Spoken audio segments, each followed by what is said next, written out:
ওরা তিনজন আবার আইছে। আর সেম না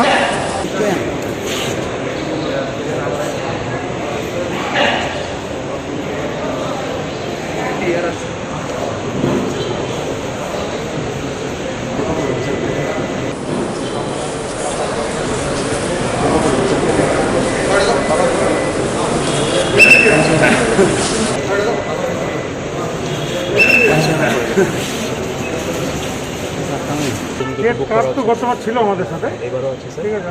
স্টেট গেস্ট হাউসে রুম বুক করা আছে আপনার জন্য স্যার। দরকার হলে আমি চলে আসবো, আপাতত হোটেলে যাচ্ছি। স্টেট স্যার, চেঞ্জ করতে পারেন স্যার। পুনরায় রাজ্যে আসা মূলত কি বিষয় নিয়ে আবার পুনরায় আসা? আমরা মানে পলিটিক্যালি রাজনৈতিক কারণেই আমাদের দলের নির্দেশে আমরা আসছি। আজকে সর্বভারতীয় সভাপতি আসছে।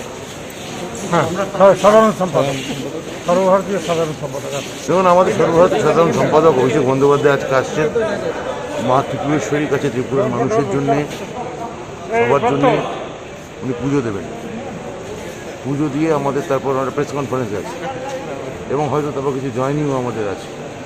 সব মিলিয়ে ত্রিপুরায় বিজেপির যে অপশাসন, দীর্ঘদিন ধরে একটা রাজনৈতিক জুলুমবাজি ইত্যাদি, এগুলো বন্ধ করার জন্যে অভিষেক বন্দ্যোপাধ্যায় এবং আমাদের মমতা বন্দ্যোপাধ্যায়ের নির্দেশে সর্বভারতীয় তৃণমূল কংগ্রেস এখানে আগ্রহী।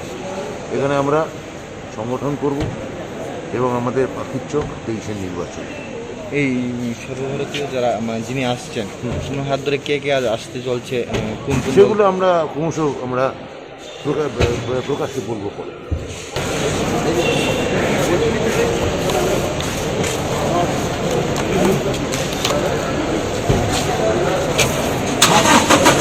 রাজনৈতিক কর্মসূচি একটু বাদেই আমাদের সর্বভারতীয় সাধারণ সম্পাদক অভিষেক বন্দ্যোপাধ্যায় আসবেন। তিনি ত্রিপুরেশ্বরী মন্দিরে যাবেন, মায়ের পুজো দেবেন, তারপর ফিরে এসে সাংবাদিক সম্মেলন করবেন।